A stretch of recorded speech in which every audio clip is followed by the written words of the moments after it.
Hello everyone, वीरा classes में आप सभी का स्वागत है। तो सबसे पहले आप सभी को स्वतंत्रता दिवस की हार्दिक शुभकामनाएं। ठीक है, तो इस साल हम 76वां जो है 76वां स्वतंत्रता दिवस मना रहे हैं। जब से भारत आज़ाद हुआ है उसके बाद से ये 76वां स्वतंत्रता दिवस है। अब अगर हम बात करें तो जैसे कि अभी हाल आपको पता होगा सभी लोग 75वीं वर्षगांठ बना रहे हैं। तो इसका मतलब ये होता है कि जब से भारत आज़ाद हुआ है उसके बाद से 75 साल आपके पूरे हो चुके हैं, उसकी वर्षगांठ हम इस साल मना रहे हैं। ठीक है, अगर आज़ाद भारत से अभी देखा जाए तो जो स्वतंत्रता दिवस है वो 76वां स्वतंत्रता दिवस मना रहे हैं। ठीक है, तो ये दोनों आप याद रखना है। 75 साल पूरे हो चुके इसलिए वर्षगांठ बनाई जा रही है, और वैसे देखा जाए तो 76वीं स्वतंत्रता दिवस है इस वर्ष। ठीक है, तो आपको मालूम होगा ये भी कि हर घर तिरंगा का जो है प्रधानमंत्री के द्वारा घोषणा की गई थी कि सभी लोग अपने घरों में तिरंगा फहराएं। ठीक है, और फहराना भी चाहिए क्योंकि हमारा देश आज़ाद हुआ था तो उसकी खुशियाँ तो मनानी ही चाहिए, है ना। तो ठीक है, इतना सब हो गया है। अब हम इसके बारे में जो तिरंगा है इसके बारे में थोड़ी नॉलेज ले लें कि ये तिरंगा कैसे निर्माण हुआ था, तिरंगा का क्या इतिहास है, थोड़ी सी जानकारी इसकी ले लेते हैं क्योंकि हो सकता है एग्जाम में पूछ लिया जाए, क्योंकि बहुत ज़्यादा चर्चा में रहा था ये इस वर्ष तिरंगा, क्योंकि हर घर तिरंगा जो घोषणा की गई है फहराने की, ठीक है, पीएम के द्वारा, तो हो सकता है एग्जाम में पूछ चला जाए इससे संबंधित क्वेश्चन। ठीक, तो स्टार्ट करते हैं। सबसे पहले हमारा जो झंडा है उसकी शुरुआत जो है सबसे पहले हुई थी 1904 से 1906 में। स्वामी विवेकानंद की आयरिश शिष्य निवेदिता ने इसको डिज़ाइन किया था। ठीक है, तो जिस स्वामी विवेकानंद की जो आयरिश शिष्य थी निवेदिता, उन्होंने बनाया था, जिसमें दो रंग थे, लाल और पीले। ठीक है, लाल रंग स्वतंत्रता संग्राम का प्रतिनिधित्व करता था, जबकि पीला जीत का। इस ध्वज में बंगाली में वंदे मातरम, कमल का फूल और इंद्र देवता की वज्र शास्त्र का भी प्रयोग किया गया था। ठीक है, तो ये अभी है नहीं, इस झंडे की कोई प्रतीक नहीं है। ठीक है, तो इसके बाद जो 1906 में बना था पहला झंडा, उसके बारे में अब हम देखेंगे। तो सबसे पहले हम देखेंगे जो हमारा राष्ट्रीय ध्वज है उसका इतिहास के बारे में थोड़ी सी जानकारी लेंगे। ठीक है, तो हमारा जो फ्लैग है, राष्ट्रीय ध्वज है, वो डायरेक्ट इस तरीके का नहीं हुआ था। ठीक है, इसमें कुछ चेंजेस वगैरह की, पहले कुछ चेंजेस वगैरह किए गए हैं, तो उनको हम देख लेंगे कि शुरुआत कहाँ से हुई थी इसकी। तो सबसे पहले आप ये देखिए, ये वाला फ्लैग जो है 1906 में बना था। फिर इसके बाद 1907 में इसमें कुछ परिवर्तन किए गए, फिर 1917, फिर 1921, फिर 1931, और फिर इसके बाद जो है 1947 का ये तिरंगा फाइनल हुआ था। ठीक है, तो इसके बारे में थोड़ी थोड़ी सी नॉलेज लेंगे। अगले अभी देखते हैं 1906 का जो है वो किसने बनाया था, 1907 में किसने इसने बनाया था, इन सबको हम देखेंगे बारी बारी से। ठीक है, तो शुरुआत करते हैं। तो सबसे पहले बात करेंगे हम 1906 में जो झंडा बना था उसकी बात करेंगे। ठीक है, तो देश में ये पहला झंडा था जो कि 1906 में सामने आया था। ठीक है, तो इसको फहराया कहाँ पे गया था, यह पहला झंडा है जो 1906 में आया था। और 7 अगस्त, याद रखना डेट, 7 अगस्त 1906 को पारसी बागान चौक कोलकाता में, इसको जो कि अब ग्रीन पार्क है उस पर फहराया गया था। ठीक है, इस झंडे में 3 रंग की पट्टियाँ जैसा कि आप देख रहे हैं। इनमें सबसे ऊपर हरे रंग, फिर मध्य में पीला, बीच में पीला है, और जो नीचे का रंग है वो लाल रंग का। इसमें ऊपर की पट्टी में 8 कमल के फूल थे और जिनका रंग सफ़ेद था। बीच की पीली पट्टी में नीले रंग से वंदे मातरम लिखा हुआ था। इसके अलावा सबसे नीचे वाले लाल रंग की पट्टी में सफ़ेद रंग से चांद और सूरज भी बने थे। ठीक है, अब इसको बनाया किसने था, 1906 का ध्वज था, इसको डिज़ाइन किसने किया था, इसको डिज़ाइन किया था सचिन प्रसाद बोस और सुकुमार मित्रा ने। ठीक है, याद रखना है, सचिन प्रसाद बोस और सुकुमार मित्रा ने। ठीक है, तो बात करें अगर हम अगले झंडे की, तो जो अगला झंडा 1907 में फहराया गया था, जैसे कि आप देख रहे हैं उसका डिज़ाइन, तो इसको जो है 1907 में फहराया गया था, ये आपको ध्यान रखना है, और ये दूसरा झंडा था। ठीक है, इसका बदलाव जो है, कुछ बदलाव किए गए थे मैडम भीकाजी कामा के द्वारा। ठीक है, और कुछ उनके जो क्रांतिकारी साथी थे, क्रांतिकारी साथी कौन कौन थे, वीर सावरकर और श्यामजी कृष्ण वर्मा। ठीक है, ये दो इनके क्रांतिकारी साथी थे, और भीकाजी कामा, इन तीनों ने मिलकर इसको डिज़ाइन किया था और मिलकर पेरिस में इसको फहराया था। ठीक है, पेरिस में भारत का नया झंडा फहराया था, और ये पहला झंडा था जो कि विदेश में फहराया गया था, याद रखना है। ठीक है, यह झंडा भी देखने में काफ़ी हद तक पहले जैसा ही है। इसमें केसरिया, पीला और हरे रंग की पट्टियाँ थी। बीच में वंदे मातरम लिखा था, और चांद सूरज के साथ 7-8 जो है सितारे इसमें बने हुए थे। ठीक है, तो ये हो गया दूसरा झंडा। जैसे कि आप चित्र में देख पा रहे हैं, तीसरे झंडे की बात हो रही है अब यहाँ पर। तो तीसरे झंडे को जो 1917 में डिज़ाइन किया गया था, यानी फहराया गया था, और इसको जो है 1917 में और जो एनी बेसेंट और लोकमान्य तिलक, ठीक है, एनी बेसेंट और लोकमान्य तिलक ने फहराया था, एक नया झंडा बनाया था। इस झंडे में 5 लाल और 4 हरे रंग की पट्टियाँ थी। झंडे के अंत की और काले रंग में त्रिकोणनुमा आकृति बनी हुई थी। बाएं तरफ के कोने में यूनियन जैक भी था, जबकि एक चांद तारे के साथ इसमें सप्तऋषि को दर्शाते 7 तारे भी थे। ठीक है, तो ये तीसरा झंडा हो गया है। अब अगले झंडे की बात करेंगे।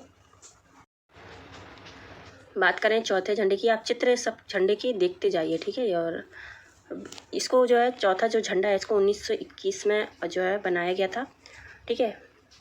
इसको क्या है कि एक अखिल भारतीय कांग्रेस कमेटी जो हुई थी के सत्र के दौरान बेजवाड़ा या विजयवाड़ा में आंध्र प्रदेश के एक व्यक्ति ने महात्मा गांधी को एक झंडा दिया था, ठीक है। तो महात्मा गांधी को विजयवाड़ा में, यानी जो कि आंध्र प्रदेश में पड़ता है, उधर एक व्यक्ति ने महात्मा गांधी को एक झंडा दिया था जो कि दो रंगों हरे और लाल रंग का बना हुआ था, हरा और लाल रंग। गांधी जी ने इसमें कुछ बदलाव करवाए। उन्होंने इसमें सफ़ेद और हरे और लाल रंग की 3 पट्टियाँ लगवाई थी। वहीं देश के विकास को दर्शाने के लिए बीच में बड़ा चलता हुआ चरखा भी बनाया गया था, जो कि 5वां झंडा था। जब गांधी जी ने इसमें जब परिवर्तन किए थे तो वो कौन सा था? 5वां झंडा था। तो उसकी अभी हम बात करेंगे। जैसा कि आप चित्र में देख पा रहे होंगे, गांधी जी ने जो चौथा नंबर का झंडा था उसमें कुछ बदलाव किए थे। तो उसमें बदलाव क्या किया था आप देख रहे हैं चित्र में कि उन्होंने जो 2 रंग थे, चौथे नंबर पे जो एक व्यक्ति ने विजयवाड़ा में महात्मा गांधी को दिया था झंडा, उसमें 2 रंग थे। तो महात्मा गांधी ने उसमें बदलाव किया और यहाँ पर फिर उन्होंने एक नया झंडा तैयार किया था जो कि 1931 में, यानी कि उसके 1 दशक बाद इसको बदला गया। तो इसके बारे में थोड़ा सा देख लेंगे। तो भारत का झंडा 1931 में एक बार फिर बदला गया। इस झंडे को इंडियन नेशनल कांग्रेस ने आधिकारिक तौर पर अपना लिया था, ठीक है। जो गांधी जी के आग्रह पर बनाया गया था झंडा, तो उसको इंडियन नेशनल कांग्रेस ने अपना लिया था। इस झंडे में सबसे ऊपर केसरिया रंग, बीच में सफ़ेद, 30 और अंतिम हरे रंग की पट्टी बनाई गई थी। इसमें छोटे आकार का पूरा चरखा बीच की सफ़ेद पट्टी पर रखा गया था और सफ़ेद पट्टी में चरखा जो है राष्ट्र की प्रगति का प्रतीक था, ठीक है। चरखा जो बना हुआ था वो राष्ट्र की प्रगति का प्रतीक बना हुआ था, ठीक है। अब बात करेंगे जो हमारा लास्ट, जो अभी हमारा जो तिरंगा है उसकी हम बात करेंगे, ठीक है। अब हम बात करेंगे हमारे जो फाइनल तिरंगा है उसकी बात करेंगे, ठीक है। तो यही हमारा राष्ट्रीय ध्वज भी है, जिसे हम 76वां स्वतंत्रता दिवस और 26 जनवरी को 15 अगस्त और 26 जनवरी को हम फहराते हैं, ठीक है। तो इसके बारे में थोड़ा सा जान लेते हैं। तो इसको 1947 में देश आज़ाद हुआ तो देश को तिरंगा झंडा मिल गया था 1947 में। 1931 में बने झंडे को ही एक बदलाव के साथ 22 जुलाई 1947 में संविधान सभा की बैठक में भारत का राष्ट्रीय ध्वज स्वीकार कर लिया गया। तो ये एग्ज़ाम में बहुत ज़्यादा पूछता है कि जो हमारा झंडा है वो संविधान सभा की बैठक में कब स्वीकार किया गया था, ठीक है। तो 22 जुलाई 1947 को इसको स्वीकार किया गया था। इस ध्वज में चरखे की जगह सम्राट अशोक के धर्म चक्र को गहरे नीले रंग में दिखाया गया है। 24 तीलियों वाले चक्र को विधि का चक्र भी कहते हैं। इसे पिंगली वेंकैया ने तैयार किया था, ठीक है। ये जो है ना 24 तीलियों वाला चक्र, इसको पिंगली वेंकैया ने तैयार किया था। इसमें ऊपर केसरिया, बीच में सफ़ेद, नीचे हरा रंग की पट्टी है, ठीक है। तीनों समानुपात में है। इसकी लंबाई चौड़ाई 2:3 है, ठीक है। झंडे की जो लंबाई चौड़ाई कितनी है? 2:3। लंबाई और चौड़ाई की बात कर रहे हैं तो लंबाई कितनी है? सर यहाँ पर गलत हुआ है शायद। इसकी जो लंबाई चौड़ाई की बात, लंबाई 3:2 की है, ठीक है। चौड़ाई इसकी जो होती है 2 होनी चाहिए और लंबाई कितनी होनी चाहिए? 3 होनी चाहिए, ठीक है। अब इसके बारे में थोड़ी सी और इन्फॉर्मेशन ले लेते हैं अपने तिरंगे के बारे में। अब हम बात करेंगे अपने तिरंगे के कलर्स के बारे में, ठीक है। कौन सा कलर क्या दर्शाता है? तो जो गहरा केसरिया रंग जो है ना सबसे ऊपर होता है, वो जो है सबसे ऊपर होता है। पहली बात तो ये सबसे ऊपर होना चाहिए केसरिया रंग, और ये वीरता और शक्ति साहस का वीरता, शक्ति और साहस का प्रतिनिधित्व करता है। और वाइट कलर है जो है बीच में होता है, वो शांति और सच्चाई का प्रतिनिधित्व करता है। जो डार्क ग्रीन यानी गहरा हरा रंग जो है, जो कि सबसे नीचे होना चाहिए, समृद्धि या उर्वरता, वृद्धि और भूमि की सुविधा के लिए इसका प्रतिनिधित्व करता है। और जो नेवी ब्लू व्हील है ना, जो कि नीले रंग का पहिया नुमा, यानी जिसे अशोक चक्र कहते हैं, वो प्रगति और कानून के पहिए का प्रतिनिधित्व करता है, ठीक है। अशोक चक्र जो है जिसमें 24 तीलियाँ होती हैं, ठीक है। अपने ध्वज से संबंधित कुछ इंपॉर्टेंट पॉइंट हैं, इनको भी आप याद रखिए। भारतीय ध्वज को दुनिया की सबसे ऊंची पर्वत चोटी माउंट एवरेस्ट पर 29 मई 1958 को फहराया गया था। 29 मई 1958 को माउंट एवरेस्ट पर।